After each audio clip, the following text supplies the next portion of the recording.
Welcome to Quality Improvement, Reliability, Culture of Safety, and HIT. The objectives for Reliability, Culture of Safety, and HIT are to discuss reliability as a tool for ensuring safety, examine how ultra-safe organizations operate, identify how teams make wise decisions. We can learn lessons from the Navy with respect to reliability and culture of safety. Please take a moment to watch the video that is provided by your instructor. The coordination of safety activities in highly complex environments by multi-system teams is a hallmark of high-reliability organizations. The safety of a hospitalized patient is dependent on the effective coordination of all members of the healthcare team. When working on IT projects, this team includes you as the HIT professional. High-reliability organizations are also tightly coupled. That is, team members depend on tasks across the entire team. Roles are very clearly defined and differentiated in high-reliability organizations. Intense coordination is required for the team to work cohesively. There is no I, only we. Complete reliance on the team is the hallmark of high-reliability organizations. Decisions are made by the person with the most direct expertise, not necessarily the team leader. There are multiple decision makers in high-reliability organizations. Therefore, processes must be in place to allow these decision makers to communicate with each other. High-reliability organizations have complex communication networks. Because they have a high degree of accountability, when errors occur, there are severe consequences. It's not always easy to differentiate patients who die from error from those whose deaths were inevitable due to the course of their disease. Immediate and frequent feedback to team members is another defining characteristic of a high-reliability organization. Such immediate feedback is critical to detecting and then ameliorating problems before they result in a crisis situation. Finally, high-reliability organizations have compressed time constraints that pose challenges. Reliable teams demonstrate sensitivity to operations, are preoccupied with failure, defer to expertise, are resilient, and are reluctant to simplify issues. These attributes are necessary to achieve safe, consistently high-quality care. While it may not sound like a good thing to be preoccupied with failure, such attentiveness allows teams to pick up on near misses or to identify potentially risky situations. Reliable teams are adept at dealing with failures because they have been trained to recognize a need for additional expertise. They have practiced in dealing with system failures, and, working as a team, they have learned to quickly assess a situation that could lead to less than optimal outcomes. AHRQ maintains a website that includes many resources pertaining to patient safety and medical errors. The last slide and the next several slides highlight some key points from the presentation, Becoming a High-Reliability Organization. Quote, sensitivity to operations includes more than just checks of patient identity, vital signs, and medications. It includes awareness by staff, supervisors, and management of broader issues that can affect patient care, ranging from how long a person has been on duty to the availability of needed supplies to potential distractions, unquote. Quote, a preoccupation with failure means that near misses are viewed as invitations to improve rather than as proof that a system has enough checks to prevent a catastrophic failure, unquote.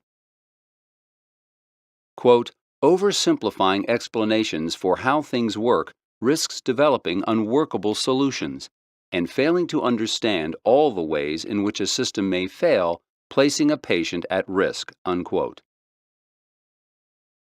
Quote, in many situations, different staff members as well as the patient and family may have information essential to providing ideal care. Deference to expertise entails recognizing the knowledge available from each person, deferring to whoever's expertise is most relevant to the choices being made, unquote. The final point here, drawn from the website, is, quote, a good boater never leaves the dock without preparing for many situations that are unlikely but possible. Oars, pump, life jacket, and fire extinguisher ensure that the boater can quickly respond to unexpected system failures, unquote.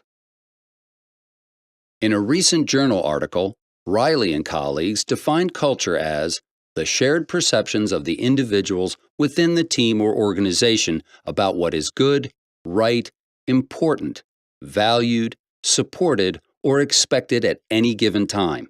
Over time, we have seen a shift in the culture of healthcare from one of blame to a culture of safety. A nurse relayed this story. I remember vividly the first time I made a medication error. I don't know how it happened. Maybe I was too much in a hurry. Maybe I was tired. Maybe I got distracted. Whatever. I gave the drug to the wrong patient, something I always swore I would never do. Maybe I shouldn't have become a nurse. I was lucky this time because the patient didn't have a bad reaction to the drug. But what if it happens again?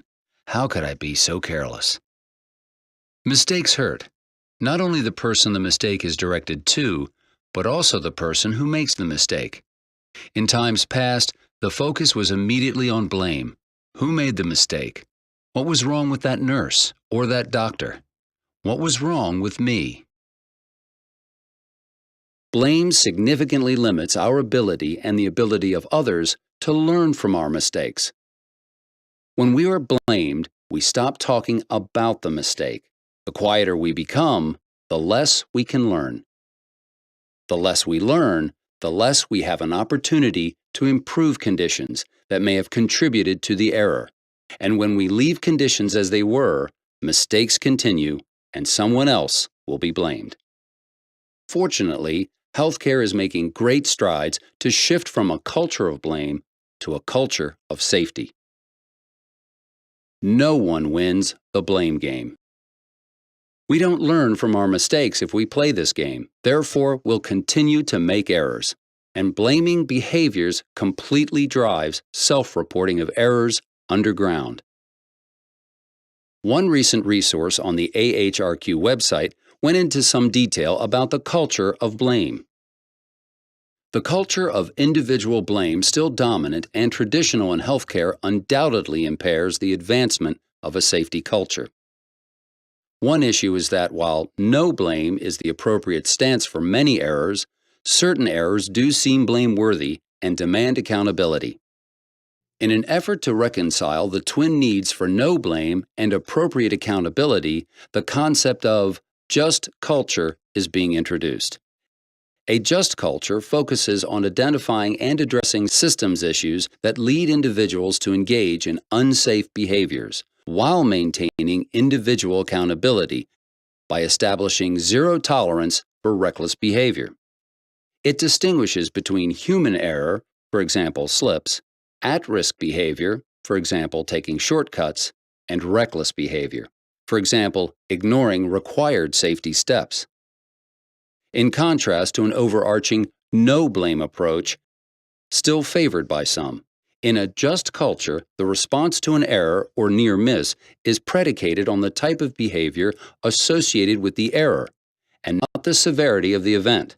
For example, reckless behavior such as refusing to perform a timeout prior to surgery would merit punitive action, even if patients were not harmed.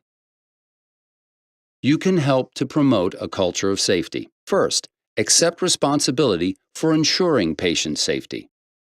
Value learning from mistakes. Often, HIT designs need to be reconfigured when the current configuration does not support patient safety. Learn to recognize risky behaviors in others and in yourself. Speak up if you see that something is not right. Perhaps someone is using the electronic health record in a way that differs from the intent. Speak up and provide information to that individual so that she understands the way in which the system was designed. Listen to her and discuss ways to prevent errors. Report errors and near misses that come to your attention. Encourage others to do the same. Help change unrealistic policies or rules. There are two extremely important characteristics of a culture of safety. They typify attributes of high reliability organizations by requiring a high degree of mindfulness, teamwork, and communication. First, all people must listen carefully to concerns to determine if corrective action is necessary. Second, every member of the team must recognize when a concern is expressed by anyone and stop. Take a moment to view the video provided by your instructor to learn some final lessons from nature on how to make wise decisions in a culture of safety. This concludes reliability, culture of safety, and HIT. In summary, in this unit, we explored the characteristics of high reliability organizations and learned more about establishing an organizational culture of safety.